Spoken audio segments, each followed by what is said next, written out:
Video को like करके आगे शेयर जरूर कर देना। करते हैं अल्लाह के रसूल अलैहि सलाम से सहाबा ने पूछा, या रसूल अल्लाह,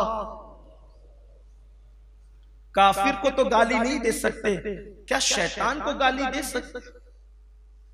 शैतान तो बहुत बुरा है। अल्लाह सहाबा पे रहमतें नाजिल फरमाए। देखो वो कैसे कैसे सवाल पूछ लेते थे, हमारे मसले हल किया।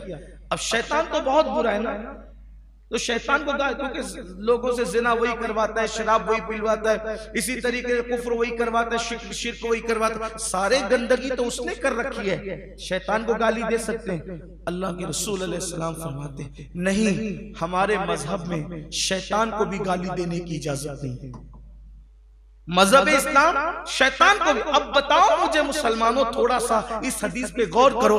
जो मजहब शैतान को गाली देने से मना करता हो, जो मजहब शैतान को गाली देने से रोकता हो, उस मजहब के अंदर माँ बहन की गालियां, बेटियों की गालियां, इसकी इजाजत कैसे हो सकती है? इसलिए अपने आमाल से अल्लाह की बारगाह में तौबा करें। हम जिस रास्ते पे जा रहे हैं वो रास्ता जहन्नम की तरफ ले जाता है। हम जिस रास्ते पे जा रहे हैं वो रास्ता तबाही की तरफ ले जाता है। हम जिस रास्ते पे जा रहे हैं वो रास्ता बर्बादी की तरफ ले जाता है। अल्लाह के बंदो, तौबा करो अल्लाह की बारगाह में। जब काफिर को भी, शैतान को भी गाली देने की इजाजत नहीं है, तो एक दूसरे को, दोस्तों को, भाइयों को, बहनों को, बल्कि आजकल तो अल्लाह की पनाह, आजकल के नौजवान लड़के माँ बाप को भी गाली निकालते, माँ को भी गाली देते, बाप को भी गाली देते, यानी डायरेक्ट जो गाली दी। उनका अंजाम क्या होगा ये तो नहीं पता हमें, लेकिन उनकी दुनिया भी तबाह है और आखिरत भी तबाह है। जिन माँ बाप के सामने ऊंची आवाज से बात करने पर आमाल अकारत हो जाते हैं, आमाल बर्बाद हो जाते हैं, अल्लाह अकबर, उनको गाली देने पे क्या? ये तो एक तबका हुआ जो डायरेक्ट गाली देता है। दूसरा तबका नेक लोगों का, परहेजगार लोगों का, वो भी माँ बाप को गाली देते। अब वो कैसे देते, जरा उस तरफ आ जाए ताकि बात समझ में आए।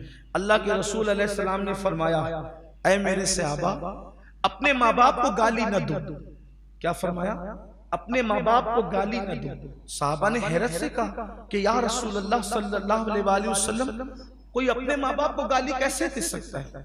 जाहिर सी बात है, वो नेक लोग थे, परहेजगार थे, अल्लाह वाले थे, तो उनको हैरत हुई कि या रसूल अल्लाह सल्लल्लाहु अलैहि वसल्लम, कोई अपने माँ बाप को गाली कैसे दे सकता है? अब देखो, हम एक दिन में अपने माँ बाप को कितनी गाली देते हैं, जरा इस पे ध्यान देना। अल्लाह करे जिन तक बात पहुंचे उनको एहसास हो कि एक दिन में अपने माँ बाप को तुम कितनी बार गाली देते हो। तो सहाबा किराम ने अर्ज़ किया, या रसूल अल्लाह सल्लल्लाहु अलैहि वसल्लम, अपने माँ बाप को कोई गाली कैसे दे सकता है? तो आका करीम सल्लल्लाहु अलैहि वसल्लम ने फरमाया, तुम किसी के माँ बाप को गाली मत दो, क्योंकि जब तुम किसी के माँ बाप को गाली देते हो तो जवाब में वो पलट कर तुम्हारे माँ बाप को गाली देता है। तो मतलब तुम ही ने गाली दी अपने माँ बाप को। क्यों?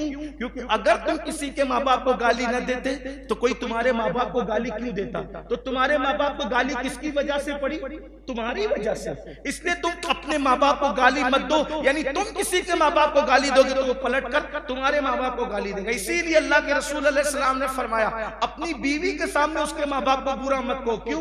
तुम अपनी बीवी के सामने उसके माँ बाप को बुरा कहोगे, तुम्हारी बीवी फिर तुम्हारे माँ बाप को बुरा कहेगी। गोया कि तुम जरिया बने, तुम सबब बने अपने माँ बाप को गालियां दिलवाने का, गालियां खिलवाने का। अब सोचो एक दिन में कितनी बार अपने माँ बाप को गालियां दिलवाते हो, तो गोया कि तुम खुद गाली दे रहे हो, सबब तुम बने हो। एक बात और आगे बढ़कर अर्ज कर दूं, इसीलिए अल्लाह रब्बुल इज्जत ने कुरान में भी फरमाया कि किसी के खुदा को बुरा मत कहो, किसी के खुदा को गाली मत दो। ये जो और दूसरों के जो खुदा है ना, जो दूसरे माबूदान बातिल हैं, जो दूसरों के झूठे खुदा हैं, उन झूठे खुदाओं को गाली मत दो। अगर तुम उनके झूठे खुदाओं को गाली दोगे तो वो पलट कर तुम्हारे सच्चे खुदा को गाली देगा। इसलिए दूसरों के मजहबी रहनुमाओं की हतक नहीं करने की जरूरत है, उनको गाली देने की जरूरत नहीं, उनकी बुराई करने की जरूरत नहीं है। वजह क्या होगी? क्योंकि हम उनको कुछ बुरा भला कहेंगे, वो पलट करके हमारे बुजुर्गों को, हमारे आकाओं को, हमारे खुदा को, हमारे नबी को बुरा कहेंगे।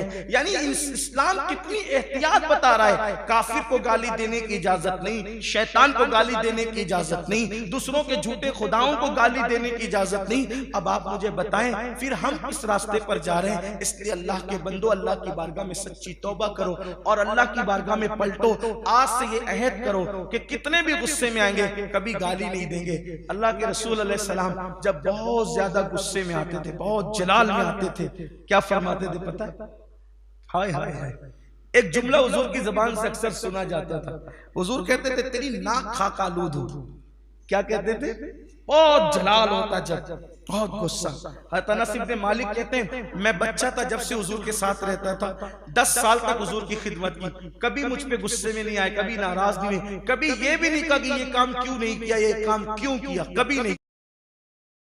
वीडियो अगर अच्छा लगा हो तो लाइक करके